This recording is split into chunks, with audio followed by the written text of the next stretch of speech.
లీడర్గా ప్రజాస్వామ్యంలో ప్రజలకున్నటువంటి వ్యక్తిగా పార్లమెంట్లో తన బాధ్యతలను మర్చి కేవలం ప్రచారానికే పరిమితం ఉన్నటువంటి పార్లమెంట్ సభ్యులు అరవింద్ గారు గత 4 రోజులుగా చేస్తున్నటువంటి అనుచిత వ్యాఖ్యలను ఇతర మిత్రులు అందరం కూడా దీన్ని తీవ్రంగా ఖండిస్తున్నాము.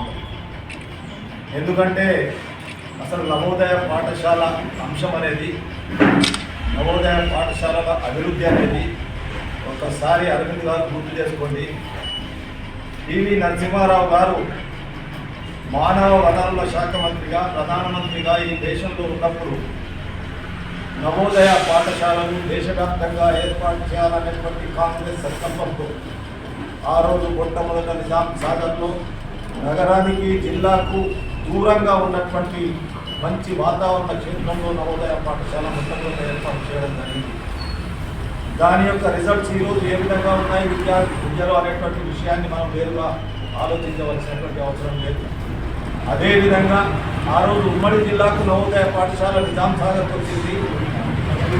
నూతనంగా ఏర్పడినటువంటి రాష్ట్రంలో ప్రభుత్వాలు ఏ పార్టీ అధికారంలో ఉన్నా విద్యార్థుల పట్ల శ్రద్ధ చూపించడానికి కేంద్రం ద్వారా వచ్చేటటువంటి నవోదయ పాఠశాలను ఈరోజు తెలంగాణ రాష్ట్రంలో దాదాపు 9 జిల్లాలకు నవోదయ పాఠశాలలు ఇస్తామనేటువంటి విషయాన్ని ఈరోజు రాష్ట్ర ప్రభుత్వం ద్వారా కేంద్రం దాన్ని అనుమతించిందనేటువంటి విషయాన్ని మనం గుర్తుంచుకోవాలి.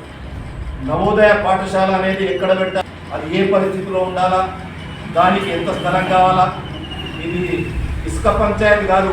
ఒక గ్రామానికి ఇసుక బార్డర్ కొరకు ఇసుక నేను తీసుకపోతా, నువ్వు తీసుకపోతా అనేటువంటి పంచాయతీ కాదు.